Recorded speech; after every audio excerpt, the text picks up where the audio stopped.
wanted to talk about being transgender. I'm obviously an older trans woman. I've been transgender all my life since I've known since I was about 6 years old that things weren't quite what they probably ought to be or meant to be, conforming to the body that I was born in. I knew really, really early on that there was something not right. I never voiced that to anyone because at the time when I was born things were very, very different. One has to remember that homosexuals were locked up in prison at that time, and there were so many things that were unspoken and unknown. Transgender, the word didn't even exist that I'm aware of. I'm not sure how that was publicised in those days. I mean, there are those who transitioned, trans ladies, and they obviously went through a really difficult time because things weren't then what they are now. And things have changed so much, particularly in the last 10 years. They've been very, very different. You know, if things were then as they are now, in terms of, I say acceptance because it's not really accepted as much as it should be or could be, because I think people just don't understand what it's like to be transgender. The suicide rate among the transgender community is something like 47%, so you know that nearly half of those who come out as transgender will commit suicide, which is shocking. And I know that myself. I've been there many, many, many times. And I recently, at the end of 2019, spent 5 days in a respite home in North London, really to help me cope with the situation that I've been in all my life. I attempted suicide in the mid-80s by taking an overdose and alcohol as well. My parents found me laying on the floor in my hallway and phoned for the emergency services.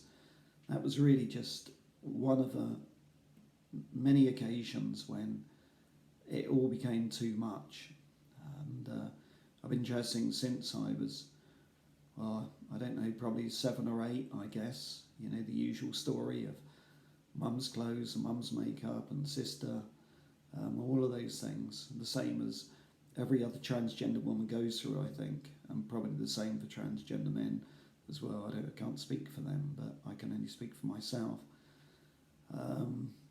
Had things been as they are now, when I was probably 15, 16, I would have transitioned then without a shadow of a doubt. You know, to have gone through this life in the way I have, with all the pain and the suffering, and it's the pain that I've inflicted on others. I'm still married. I have 3 older children. My children have, when they found out in 2018, completely cut me off. My daughter met me on one occasion, and since then she wrote to me and said I'm no longer her father. Well, in a way, she's right. And my 2 sons have never spoken to me since. That's over about 14 months now. My wife's known since, a couple of months after my daughter was born, which was around 1995. And she's obviously struggled with that, and I totally understand that. I no longer live in the family home and haven't since this all blew up, and my daughter found out initially and then told my sons as well, and then the wider family. So I've lost my family. I've lost those who I've always loved and who were closest to me, and I suppose in some respects that as it stands today, that will never be rebuilt. I hope it will. I hope one day they will come to understand that this is not a choice. Being transgender is not a choice. It's not a decision that one just decides to do and call themselves something that they're not. It'd be like sticking your head under a guillotine or drinking a glass of cyanide. it's madness. It's, in some respects, it's you feel like you're insane. I've done all the drugs, the alcohol, borderline alcoholic, the suicide, all of those things that come with it are just part of the journey, I think, for many transgender people. And it's a really, really hard pathway, and still is. It's a roller coaster from day to day. I never know what I'm going to be like from one day to the next. And, there are those, and I'm thankful for it, who accept me for who I am. And they've been absolutely amazing and so incredibly supportive, and that surprises me. They call me Charlotte. I go to friends' homes, and I even do teaching cooking and help friends to shop who struggle with other issues as well, which is amazing. But it doesn't take away the difficulty and the pain of this journey. I've been on HRT now on and off for probably 10, 15 years, maybe 20 years, but privately, so the cost of it is immense. And then still now I'm under private medication through the gender GP, my own doctor as well.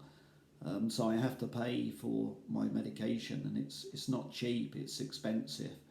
And I'm trying to keep two homes, trying to keep a business together, and it's hard. No one, I don't think anyone can really understand how difficult this really is. I can see the changes on my body, breast growth, the discomfort of breast pain as well.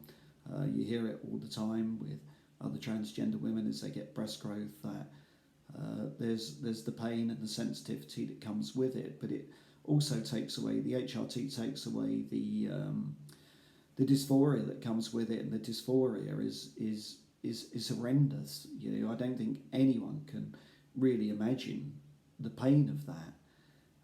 It just drives you to despair and to suicide, as it's done to me. I've had numbers of breakdowns after the breakup of the family. I ended up staying in a friend's cottage in their gardens, and 999 calls, and the police would turn up. People were sending the police around because they were concerned about me, and they're right to do so as well. I have a severe nut intolerance, so for me it's, in a way, it's quite easy. If I wanted to take my life, then I could. And in truth, sitting in my cupboard are 2 bars of hazelnut chocolate bars, which I could eat one now, and within probably, I don't know how long, sometimes 2 hours, I would probably be dead. And it's a sad thing, but I rent the house that I'm in, and a lot of the stuff that I have has been given to me. It's been gifted to me by friends' furniture and utensils and plates and everything that goes with it.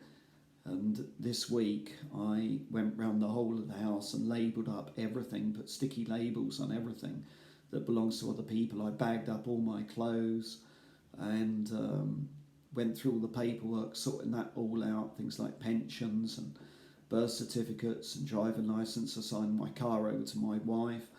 I've done letters to everyone who I hold dear, who are precious to me, explaining why, in the event of my death, my suicide, why I've done what I have. My sister holds all my other letters, and I've written others since, which sit here, and they just wait. It's like a ticking time bomb, just waiting for that moment when things become so intolerable. And it's been really close this week, particularly. My business is looking very fragile, and with no family. If my business went, I'd no business. My colleagues are absolutely amazing, those that work for me. They've been massively supportive. But if my business went, it's my sanctuary, it's my escape from the loneliness and the pain and the trauma. It's a welcome distraction every day. And if that went, then of course there would be no income, no money. I'd have to leave the rented home. I'd have nowhere to go. I'd have no job. So when I look at the reality of all of it, I realise that there would be nothing left, nothing at all. All would be lost, and then the question is, what's the point of carrying on? To me, there is none.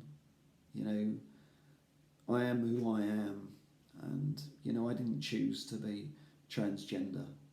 I don't understand, why I am, and I've asked the question, as I know many others have, of why me, why am I like the way I am? I don't understand it, and I probably never ever will. I've gone through over 50 years of wondering why I'm transgender. I've battled against it 1,000 times, the clothes, the makeup, thrown them away and set myself on a path of trying to beat it. But I can't beat being me. I can't beat what's inside of me. It's like it's my soul, it's my very life, it's my very being, it's who I am.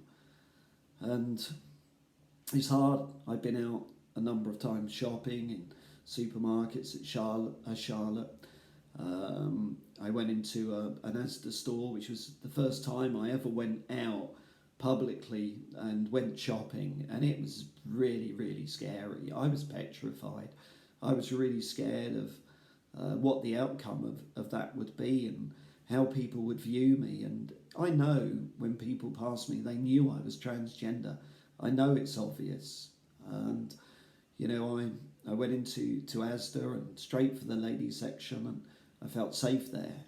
And I felt taller than everyone else. I'm not tall, but I'm taller than cisgender women. And, I didn't dress provocatively. I dressed very average. And amazingly, a lady came up to me and told me I looked absolutely fabulous, which was astounding, shocking, but enlivening as well in a way.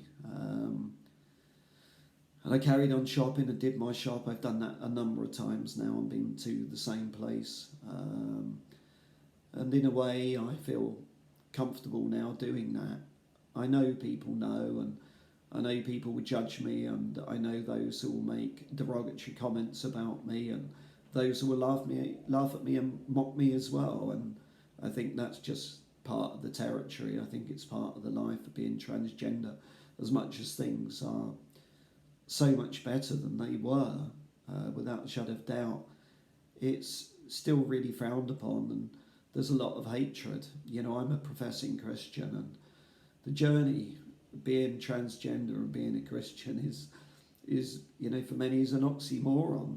They say you can't be transgender and be a Christian, and I know that there would be those who would cast me out, from the church without a shadow of doubt. I would cast out. I know I can never go to the church that I'm at as me, as Charlotte. That's never going to happen. And I'm not sure whether there's a church anywhere near where I live who would be tolerant and accepting of me and would understand it. The thing is about the transgender issue, it's not going to go away, and people can battle against it, and they can voice against it, they can be militant against it, but there are so many of us who go along this journey of pain, but people just don't get it. And I understand it, because how can I expect anyone else to understand what I don't understand myself? But that's me, that's where I am. I don't know what a day or an hour or a week or a year will bring. I don't know where I'll be or what I'll be doing in a month's time. I don't know whether my business will still be going. I don't know anything, actually, and what will happen in a year's time. I just don't know. I really don't know any part of it. For those who may watch this, and there will be those who will hate me, and they will judge me, and they will criticise me, and probably say some awful things against me, and they will dislike my video. I'm not doing this to get likes or anything else. Far from it. I'm not a militant transgender woman. I am in the shadows in a way. I keep myself to myself. There are those who know and who are tolerant, but I don't go out publicising and say, hey, look at me. You know, it's not what I do, it's not me. You know, and that's always been the same, and I think to some degree it will always be the same. You know, I want to be visible but invisible in a way. I want to be seen but not seen. And in a way, you know, I want to be seen for who I am and people to accept me. You know, will I have surgery in the future? Well, yeah, I think I probably will. And, you know, the waiting list on the NHS, you know, from start to first appointment is about 2 years, you know, which is horrendous, you know, for those like me. You know, that's why I went privately with a gender GP, because I don't think I'd be here now, to be honest. You know, I don't think with the pain and the dysphoria, it would have killed me. You know, I just couldn't cope with that for a lifetime. So, you know, I wait now for an appointment at the gender clinic and in Exeter, and see how that plays out, really. What they say, you know, I hope that the NHS will prescribe me hormones rather than me having to buy them privately. You know, it's a real struggle because, you know, particularly when money is so short anyway, you know, to be spending out hundreds of pounds, you know, at a period of time is just more than I can cope with. I just can't afford it.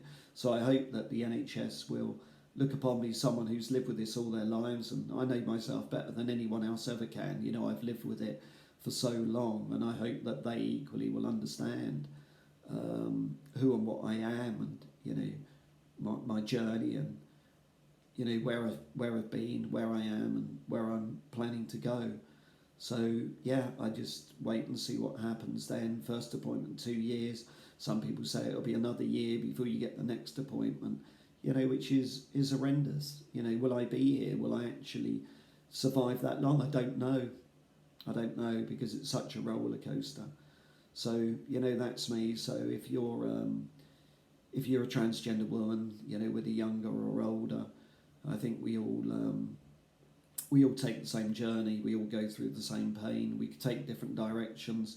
You know, I wish I was in my teens, you know, because it would be so much easier, and I think maybe, you know, the changes would be far greater and more visible and more acceptable. But, you know, I am where I am. You know, I can't change the past. I can change the future to some degree, or that which is within my grasp, but I can't change it all. So, you know, if you're on this journey, you know, I wish you well, and just keep going. And if you are a transgender hater, then I hope that you will try and understand the pain of it, you know, that we go through, and, you know, don't think it's a choice, please, because it really, really is not a choice. There's a great cost that comes with it, as I know, with the loss of pretty well everything and everyone that has been precious to me over all these years. Thank you for listening.